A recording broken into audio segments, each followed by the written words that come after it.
നമുക്ക് ഇതേപോലെ നമ്മളൊക്കെ പണ്ടേ നമ്മുടെ ഇവരെ പ്രായത്തിൽ നമ്മളൊക്കെ ചെയ്തിരുന്നേ. ഇപ്പൊ ഇതൊക്കെ വളരെ റയറായിട്ടേ കാണാൻ പറ്റണുള്ളൂ.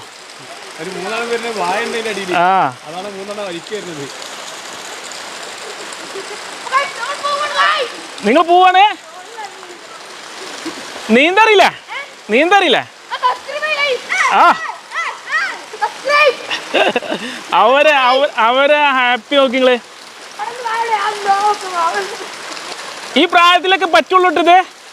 കുറച്ച് കഴിഞ്ഞ് നമ്മളെ മാതിരി തന്തവൈബായി കഴിഞ്ഞാലേ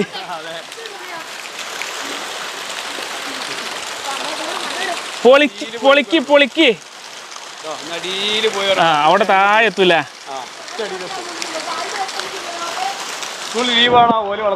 പ്രായത്തിൽ നടക്കൂല, നമ്മളെ പ്രായത്തിൽ ഇപ്പൊ നടക്കൂലല്ലോ. വാണിജ്യാലും അതെ വാണിജ്യാലല്ല തോടാണ്.